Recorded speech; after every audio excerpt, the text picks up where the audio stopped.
दोस्तों, इधर दिल्ली में ब्लास्ट हुआ, करीब 12 लोग मार दिए गए, 20 से ज्यादा घायल अस्पताल में पड़े हुए हैं। और उधर देश के प्रधानमंत्री नरेंद्र मोदी भूटान के चौथे राजा जिग्मे सिंघे वांगचुक के 70वें जन्मदिन समारोह में शामिल होने के लिए भूटान चले गए हैं। दिल्ली का धमाका इतना बड़ा था कि पास में वीडियो शूट कर रहे नौजवानों का कैमरा तक हिल गया। वीडियो में दिखाई दे रहा है, पेड़ भी कांपता हुआ दिखा। ऐसा लगा जैसे भूकंप आ गया हो। दिल्ली में जिस कार में धमाका हुआ उस कार की सीसीटीवी फुटेज भी सामने आ चुकी है। ये कार सफेद रंग की दिखाई दे रही है, Hyundai की i20 कार है। इसकी बाकी की डिटेल मैं आपको आगे बताऊंगी। इसी बीच एक सीसीटीवी फुटेज और भी मिला है जिसमें लोग ब्लास्ट के बाद भागते हुए नजर आ रहे हैं। दोस्तों, देश के गृह मंत्रालय को अब ऑफिशियली विधानसभा चुनाव प्रचार समिति की पूरी जिम्मेदारी भाजपा के छोटे नेताओं से अपने कंधे पर ले लेना चाहिए। गृह मंत्री को देश से ज्यादा विधानसभा चुनाव की चिंता रहती है। इससे उनकी इस चिंता का भी निवारण हो जाएगा। देखिए, किसी भी देश में फुल टाइम गृह मंत्री होता है ना। गृह मंत्री की देश के लिए कुछ जिम्मेदारियां होती हैं भाई, कुछ जवाबदेही होती है। लेकिन भारत के गृह मंत्री की ना तो कोई जवाबदेही है ना जिम्मेदारी है। पुलवामा, पहलगाम और अब दिल्ली में धमाके हो रहे हैं। शाम को 6:52 पर धमाका हुआ। सुबह 10 बजे तक ये मालूम ही नहीं चल सका कि यह आतंकवादी धमाका था, यह बारूदी धमाका था या फिर किसी और तरीके से यह विस्फोट किया गया। ऑपरेशन सिंदूर अभी जारी है, ये गौर करके रखिएगा।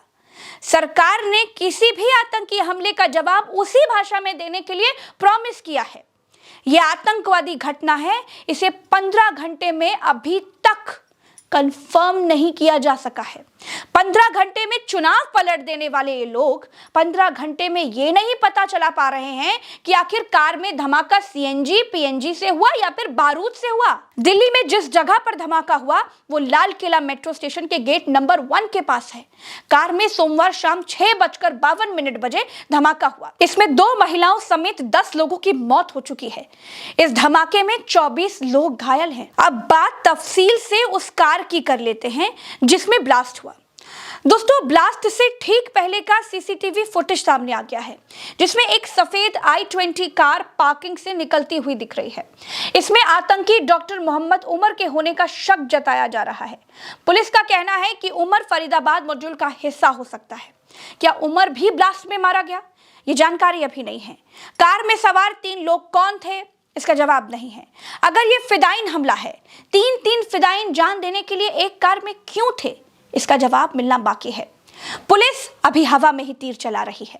देश की बाकी सुरक्षा एजेंसियों की तरह दिल्ली की पुलिस भी अमित शाह के ही अंडर आती है, लेकिन बाकी सब की तरह दिल्ली पुलिस को भी अभी कुछ भी नहीं मिला। अभी कुछ और दिन पहले जम्मू कश्मीर पुलिस ने हरियाणा के फरीदाबाद से लखनऊ तक अभियान चला करके 2900 किलो विस्फोटक यानी अमोनियम नाइट्रेट जब्त किया था।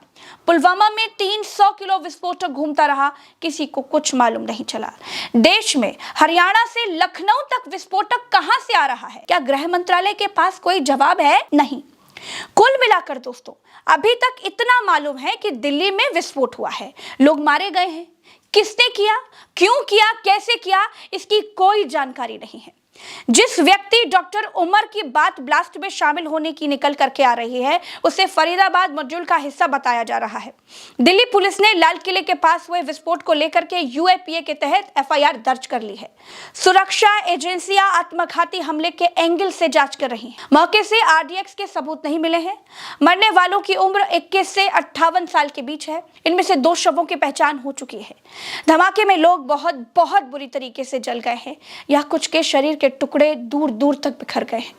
ब्लास्ट कार के पिछले हिस्से में हुआ था। इसकी आवाज 1 किलोमीटर दूर तक सुनाई दी। धमाके से आसपास खड़ी 6 कारें, 2 ई-रिक्शा और 1 ऑटो जल गए। पुलिस के मुताबिक जिस कार में धमाका हुआ उसमें 3 लोग शामिल थे। कार हरियाणा के गुरुग्राम में सलमान के नाम पर रजिस्टर्ड थी। पुलिस ने सलमान को हिरासत में ले लिया है। सलमान ने कार पुलवामा के तारीख को बेची थी। पुलिस उसकी तलाश कर रही है। एक अधिकारी ने बताया कि घायलों के शरीर पर छर्रे या फिर स्लिमस्टर की चोटें नहीं आई हैं, जो आमतौर पर बम धमाके में मिलती हैं। वहीं पर शवों की जांच करने वाले एलएनजेपी अस्पताल के डॉक्टरों ने बताया कि आमतौर पर आईईडी विस्फोट में मृतकों के शरीर काले पड़ जाते हैं, लेकिन इस धमाके में ऐसा कुछ नहीं दिख रहा है। दोस्तों, भाजपा सरकार में किसी मंत्री की कोई जवाबदेही नहीं है। लोग मरते हैं तो मरे, गृह मंत्री हर बार नाकाम रहें तो रहें, मोदी सरकार को कोई फर्क नहीं पड़ता।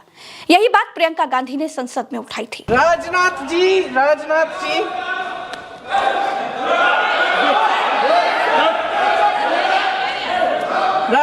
जी तो पुलवामा, उरी और पठानकोट के समय गृह मंत्री रहे थे। आज वे रक्षा मंत्री हैं और हमारे गृह मंत्री महोदय श्री अमित शाह जी के नाक के नीचे पूरा मणिपुर जल गया, दिल्ली में दंगे हुए, पहलगाम में हमला हुआ और आज भी वे उसी पद पर बैठे हैं। क्यों?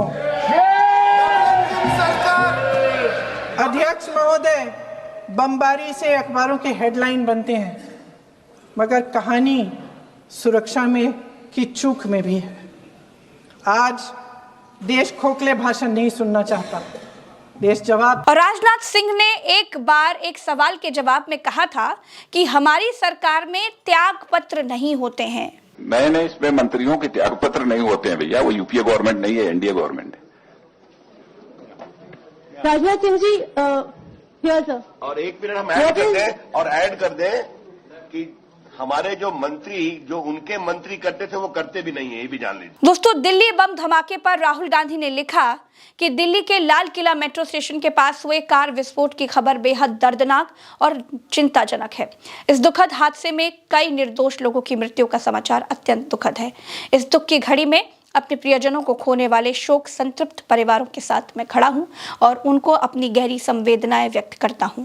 सभी घायलों के जल्द से जल्द स्वस्थ होने की आशा करता हूं। दोस्तों, देश के प्रधानमंत्री नरेंद्र मोदी जिस एरिया में जाते हैं, जहां जाते हैं, वहां की भाषा बोलने लग जाते हैं।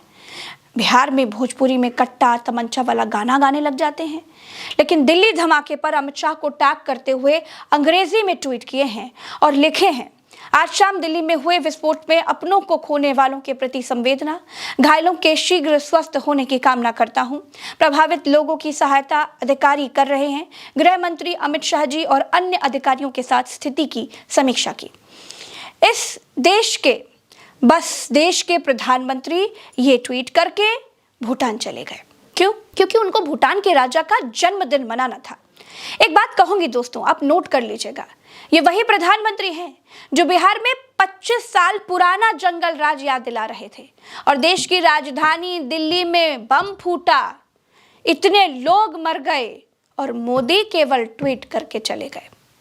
बड़ी बात यह भी है दोस्तों कि यही प्रधानमंत्री बिहार के लोगों से वोट डालने की अपील हिंदी में करते हैं और दिल्ली में आतंकी घटना को अंग्रेजी में ट्वीट करते हैं और अमित शाह को टैग भी करते हैं। दोस्तों, दिल्ली ब्लास्ट में और क्या कुछ पता चलता है, क्या कुछ अपडेट आते हैं, सब आपको बताएंगे इस वीडियो में। मेरे साथ फिलहाल इतना ही, चलते हैं। राम राम, दुआ सलाम, जय हिंद।